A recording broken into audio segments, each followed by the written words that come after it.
আজকে একটু খিচুড়ির সাথে বেগুন ভাজা, মুরগির মাংস দিয়ে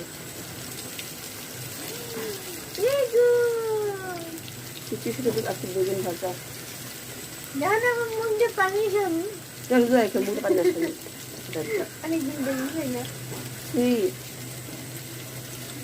অনেকদিন পরে বেগুন ভাজলাম। এটা হয়ে গেছে মুরগির মাংস রান্না।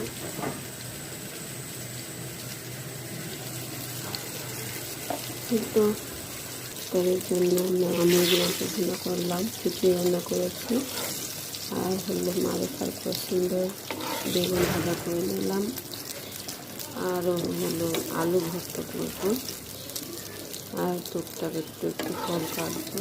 আর তেমন একটা ইফতারিতে কিছু করবো না। ইফতারিটা শুরু হওয়ার আগেই আমি সবগুলো রেডি করে নিয়েছি, আর মারেফা শরবতগুলো বানিয়ে রেডি করে নিয়েছে, আর রুয়াবজার শরবতটাও একটু করে নিয়েছে শুক্রবার জন্য শুধু।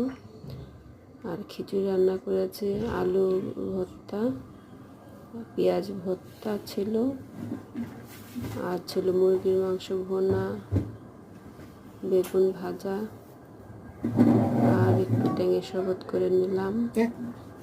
তারপর খেতে তো থাকতে হবে যেহেতু ইফতার রোজার। তারপর এখন ইদানিং আমরা ইফতার করে তেমন একটা অন্য কিছু খাচ্ছি না, শুধু একটু শরবত, জুস, আর এই তো এভাবে প্রতিদিন খিচুড়ি রান্না করি মশলা ছাড়া।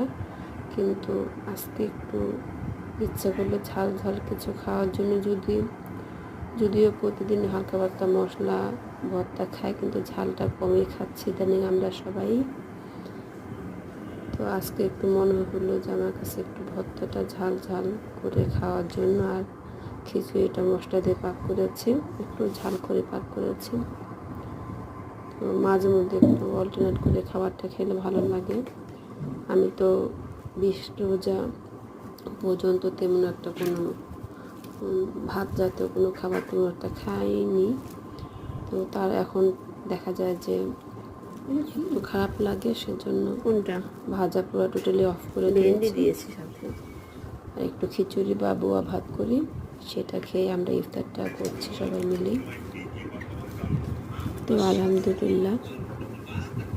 আলহামদুলিল্লাহ শরীরটা আগের চেয়ে অনেকটা ভালো আছে এখন, কিন্তু এখনও ফিরে হতে পারিনি। ঈদের শপিং এখনও করা হয়নি আমাদের তেমন একটা, কারণ হলো মারুফার একদম চলতেছে, এখনও ইউনিভার্সিটি ছুটি দেয়নি।